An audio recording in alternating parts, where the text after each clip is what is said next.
Okay, let's bring in Nathan Sales, former ambassador at large and coordinator for counterterrorism. Nathan, great to have you. I was looking at some of the numbers that were just reported by Jen, and it looks like when it comes to those THAADs and the Patriot missiles, we're not going to get back to pre-war levels until about 2030 at the earliest. So does that change the strategy moving forward for President Trump and his cabinet as they are convening right now? Do we have to get away from this tit for tat with Iran? Well, Aisha, it's certainly a wake-up call. We don't have 4 years to rebuild our capabilities. We should never be in a position, the United States should never be in a position where our ability to achieve our strategic objectives is held hostage by a defense industrial base that is too slow and too unresponsive. So this is a wake-up call. We've got to fix it. And we also have to fix the math. Patriot Interceptor, about $4 million a pop. You don't want to blow $4 million every time you're taking out a $30,000 Iranian Shahed drone.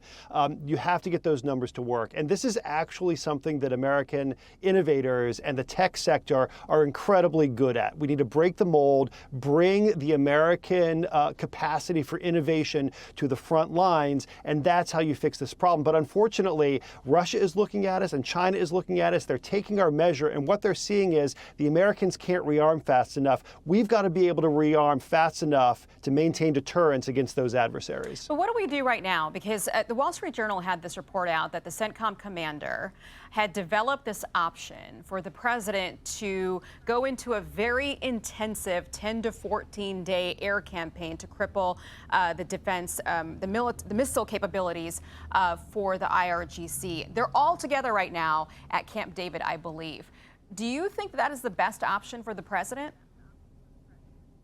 Well, it certainly has one advantage in terms of playing defense. It lets us play offense in order to bolster our defense. Because if we're taking out Iranian ballistic missile sites and launchers, that reduces the strain on the back end on our own missile defense interceptor. So if we take them out on the ground in Iran, we don't have to shoot them down from the sky over Jordan or Kuwait or someplace else in the Middle East. I don't know what the president's going to decide. There are reasons to go hard against Iran right now. There's reasons to give diplomacy a chance. But one benefit is if we go hard against them, maybe that reduces the strain on our missile defenses. Well, he says they lie all the time. They tell him one thing behind the scenes, and then they go in public and say, well, we never talked about that. I want to get to Hamas very quickly here, a very historic agreement.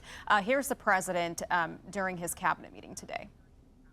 It's a great breakthrough. Nobody thought that would be possible to disarm Hamas. That shows you how much success we're having with Iran.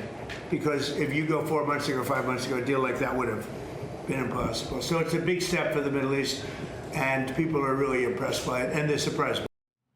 I never thought I'd be saying the words disarming Hamas. I mean, how confident are you in that this group, a terrorist organization, is finally going to go through with this?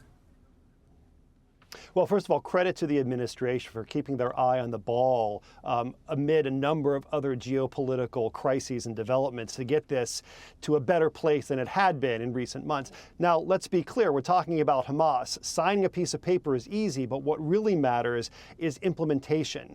And we need to make sure that whatever Hamas commits to doing actually is going to result in concrete action on the ground. Could they just be buying time, though, Nathan? Yeah. Could they just be buying time, just like the Iranians?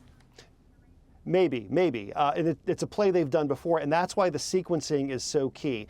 Before Israel withdraws from the Gaza Strip, Hamas has to disarm, because that's the leverage. That's the leverage you use in order to make sure that Hamas honors its commitments. And if they choose not to, then Israel doesn't have to comply with its end of the bargain either. So hopefully the incentives built into this deal and the sequencing will result in progress here.